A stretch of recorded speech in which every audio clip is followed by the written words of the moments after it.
The volley did not merely strike, it acted as an anchor, trapping the soldier against his own shield and the scorching earth. 40,000 men stood locked in a geometric formation, waiting for the enemy to run dry, convinced that logic would eventually save them. Then the horizon shifted, revealing a line of camels stretching for miles, carrying not water, but fresh bundles of steel. They were no longer fighting a battle. They were standing in an industrial queue for their own demise. The sun over the Mesopotamian plain was not merely a source of heat, but a physical weight that pressed the legions into the arid soil, a relentless, crushing presence that seemed intent on erasing them from the surface of the earth. 7 legions, amounting to over 40,000 men, marched with the heavy, rhythmic cadence of an empire that had forgotten the taste of defeat. Yet their footsteps did not echo as they should have.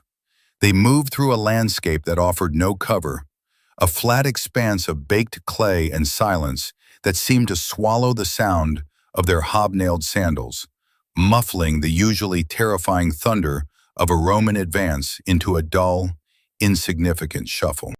To the soldiers, the horizon was a shimmering deception, a wavering line of heat haze that promised water but delivered only more dust, stretching out into an infinity that felt less like a battlefield and more like an open tomb waiting to be filled. The equipment that made them the masters of the Mediterranean, the heavy iron mail, the curved rectangular shields, the pilum weighted with lead, had transformed from tools of conquest into instruments of constriction, baking the men inside their own protection until the air in their lungs felt like inhaled sand. Marcus Licinius Crassus, the wealthiest man in Rome, rode at the head of this steel river, leading them not with strategic foresight, but with the arrogance of a man who believed gold could alter the laws of survival. He saw the emptiness of the desert as a weakness of the enemy, a sign that the Parthians were afraid to engage, failing to recognize that the void itself was a weapon being wielded against him. The air was dry enough to crack lips and thick with a metallic taste, a sensory warning that the environment itself was hostile territory, rejecting the intrusion of foreign iron. There were no birds in the sky, no insects buzzing in the scrub, only the sound of 40,000 men breathing in unison, a collective gasp for moisture that did not exist. They were miles from the nearest water, marching deeper into a trap that had no walls, guided by scouts who had long since vanished or turned traitor. The discipline of the ranks remained unbroken, for these were men drilled to ignore discomfort, but a subtle, creeping unease began to spread from man to man, a vibration of instinct that whispered they were walking in the wrong direction. It was the feeling of being watched by eyes that were too far away to see, but too numerous to count. They marched with the confidence of predators, blind to the fact that in this vast, featureless emptiness, they were not the hunters, but the herd being slowly, methodically corralled for destruction. The transition from marching column to battle formation was not a reaction to fear, but a cold, mechanical response to a known variable, executed with the mindless perfection of a machine that had been calibrated by centuries of warfare. When the low, rhythmic thrumming first began to vibrate through the soles of the soldiers' boots, a deep percussion that felt less like sound and more like the tremors of a distant earthquake, the Roman officers did not need to scream. The logic of the legion took over. The command was given to form the hollow square, a geometric masterpiece of military engineering designed to neutralize the chaos of the open desert. It was a maneuver born of supreme confidence in the laws of physics and the superiority of Roman discipline, a belief that if the army could simply transform itself into a fortress of flesh and iron, no barbarian force could break it. The flanks, the traditional vulnerability of any marching army, were erased by the geometry of the square, creating a formation that faced outward in all directions, a porcupine of pila and gladii that offered no weak point for a predator to bite. To the men locking their shields together, the sensation was one of reassuring solidity, the comfort of closing the gaps and feeling the shoulders of their comrades press against them, creating a unified organism that was heavier and denser than anything the world could throw against it. They believed in the square because it had always worked. It was the physical manifestation of the Roman worldview, where order conquers chaos and straight lines tame the wild. As they stood there sweating under the oppressive sun, watching the dust clouds rise from behind the dunes, they felt invincible, protected by a wall of Scuda that had shattered the charges of Gauls, Greeks, and Carthaginians alike.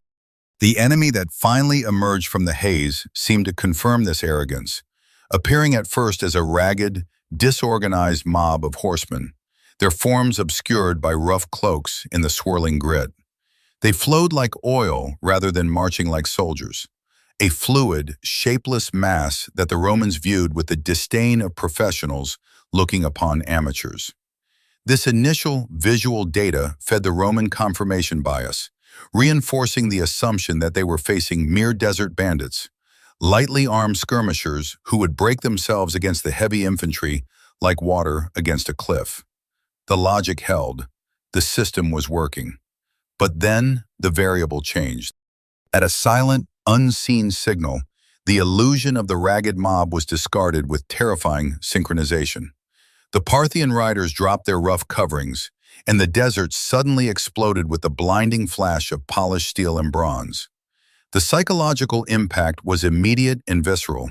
The bandits vanished, replaced instantly by the cataphracts, fully armored heavy cavalry that glittered with a disciplined, malevolent intent. These were not skirmishers.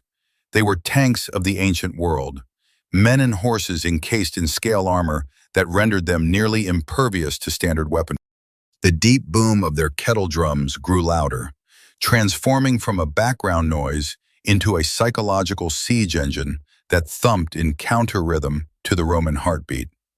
The legionaries, locked inside their perfect square, watched as the enemy lines solidified into a wall of metal that mirrored their own discipline, but possessed a speed and mobility they could not match.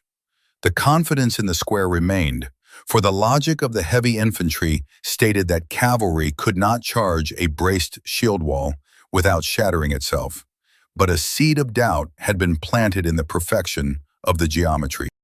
The Romans had prepared for a mob, but they were facing a mirror, an enemy that understood the language of order just as well as they did, yet spoke it with a terrifyingly different accent. The square was still strong, the shields were still locked, and the pilum was still a lethal instrument, but the context of the battlefield had shifted. The Romans stood rooted to the earth, a static monument to their own tactical dogma, while the Parthian steel shimmered in the heat, a fluid, encircling threat that promised not a collision, but a constriction. The system was perfect, but for the first time the men inside the machine began to wonder if they had built a fortress, or if they had simply constructed the walls of their own prison. The Roman command to form a hollow square was intended to be a defensive masterstroke, a fortress of shields designed to repel the kinetic impact of a heavy cavalry charge. But the Parthians had no intention of closing the distance to offer the collision the legions craved. The anticipation of a physical crash, the bracing of shoulders against shields and feet against the earth, was met instead by a strange, vibrating silence that was suddenly torn apart by a sound like tearing canvas.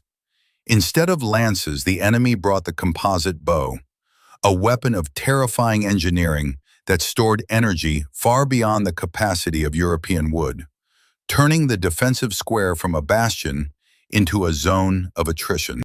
The arrows did not float through the air in high, lazy arcs. They arrived with the flat, punishing velocity of hail, punching through the heavy Roman scutum as if the layers of laminated wood and leather were nothing more than parchment. The first volley did not result in a rout or a scream of panic, but in a collective, confused shudder that rippled through the ranks, a physical flinch of the entire organism. Soldiers looked down in bewilderment to see their hands pinned to the wood of their own shields by shafts that had drilled through the center boss, fusing man and equipment into a single, paralyzed entity. Others felt a sharp, hot pressure in their feet and realized they had been anchored to the ground, the iron points piercing through sandal leather to fix them deep into the Mesopotamian clay. The density of the Roman formation, usually their greatest strength in a melee, ensured that the mathematics of the volley were merciless. Every arrow that missed a man in the front rank found a mark in the unprotected areas of a man in the second or third. Yet the officers did not order a dispersal. They ordered the ranks to close tighter, interpreting the barrage as a standard preliminary skirmish, a finite expenditure of resources that would soon end. They believed they were enduring a storm that must eventually blow itself out, failing to understand that the weather here was engineered. When a centurion, frustrated by the passive decimation, ordered a localized advance to engage the tormentors, the logic of the battlefield dissolved completely. The Parthian horsemen did not stand and fight, they simply evaporated, retreating while turning in their saddles to loose parting shots with uncanny accuracy.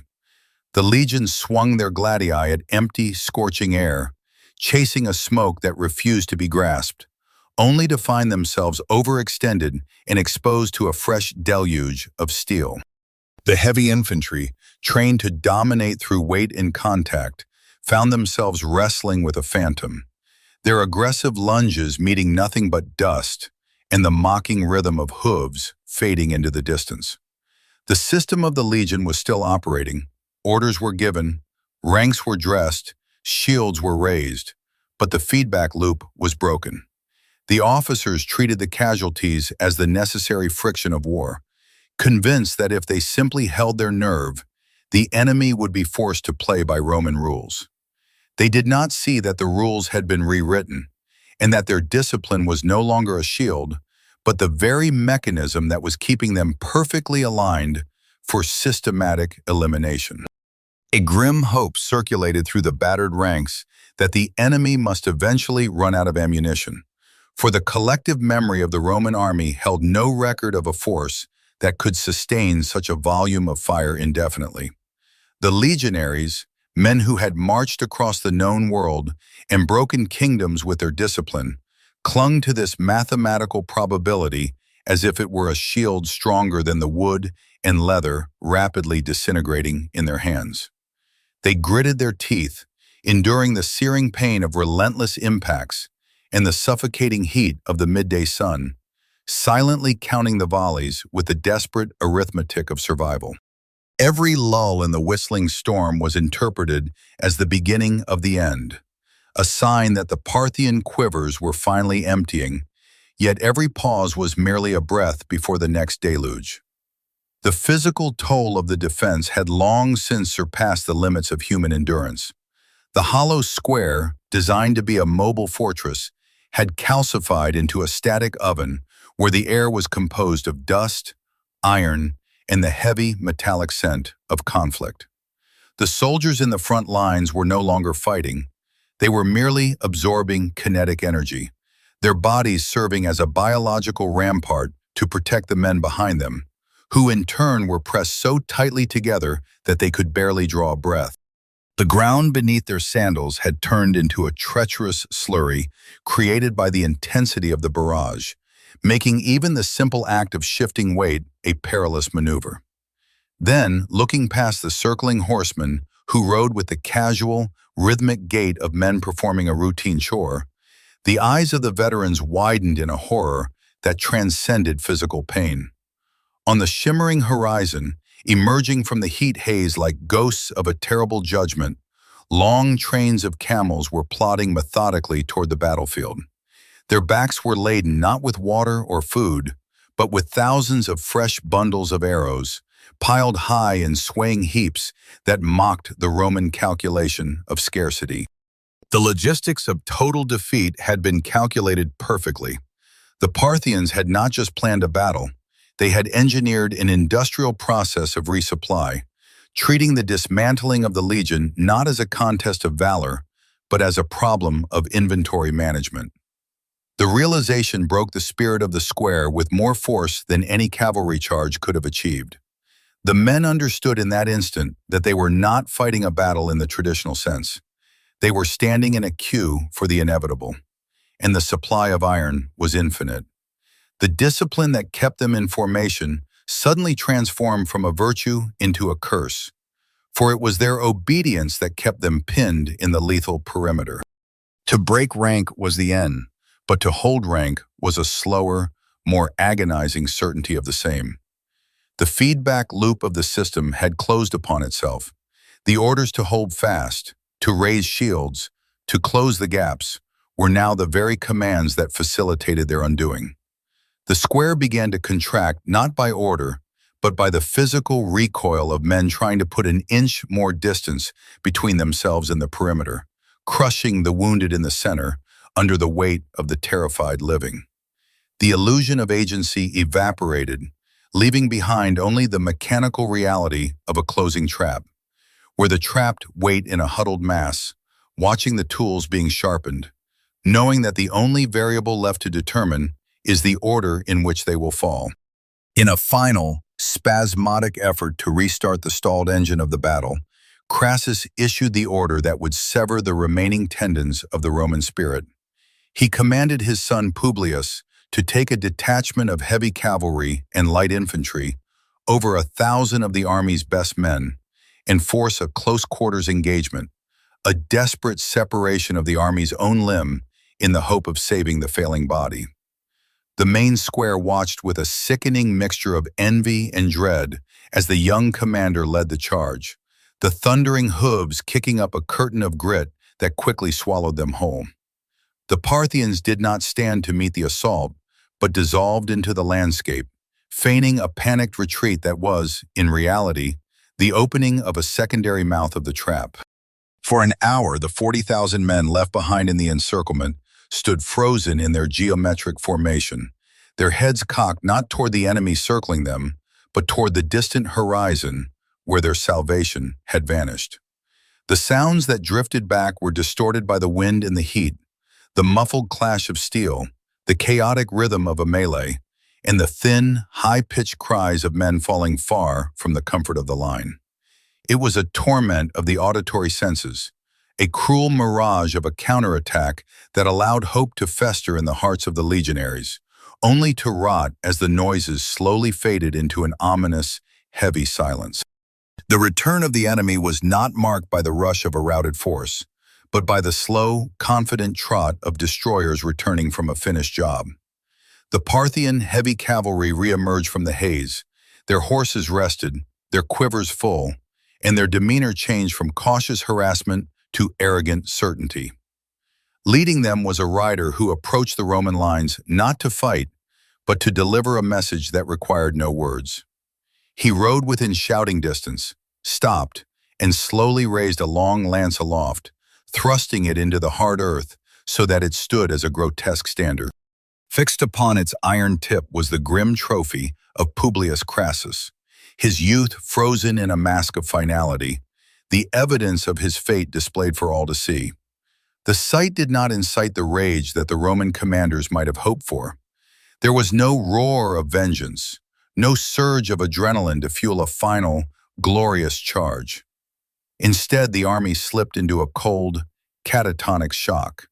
The discipline that had held them together for hours suddenly felt like a paralysis that had set in while they were still breathing. They looked from the visage of the son to the face of the father, watching as Marcus Licinius Crassus, the Titan of Rome, crumbled inward, his eyes losing the light of command and filling with the vacancy of a broken man. The chain of command, the invisible spine of the legion, shattered in that moment of visual horror. The soldiers realized with terrifying clarity that the man leading them was no longer a general, but a grieving father presiding over a catastrophe of his own making. The orders to hold the line continued to be obeyed, but only because the men had forgotten how to do anything else. They were automata standing in a furnace, waiting for the fire to consume them, the last threads of their loyalty severed by the weapon that had taken the future of their commander. Nightfall did not bring safety, but rather the solidification of their doom, descending upon the plain not as a cloak of protection, but as a shroud of finality. The temperature plummeted with the sudden, violent caprice of the desert, turning the sweat on the soldier's skin into a freezing rime. Yet the shivering of the men was not merely a reaction to the cold. The hollow square, once the proudest architectural achievement of Roman infantry tactics, had ceased to be a military formation and had transformed into a grotesque, static monument of the lost. It was now a geometric arrangement of the fallen and the dying, a human corral heavy with the scent of iron, ruin, and the copper tang of total defeat. The wounded, pinned to the earth by arrows they could not extract without inflicting fatal damage, were abandoned in the dark as the remnants of the able-bodied attempted a disorganized, silent retreat toward the hills. The bond of the legion, the sacred oath that bound man to man, was dissolved by the solvent of sheer, primal terror. Soldiers stepped over the pleading forms of their comrades, ignoring the hands reaching out from the mud, their minds focused on a singular, primal imperative: water. The discipline that had built an empire, that had paved roads across continents and codified laws for millions, had evaporated, replaced by the chaotic instinct of the prey fleeing a fire. The Parthians did not even need to pursue with the vigor of the afternoon. They simply shadowed the column like wolves, waiting for the desert and thirst to finish the work their bows had started.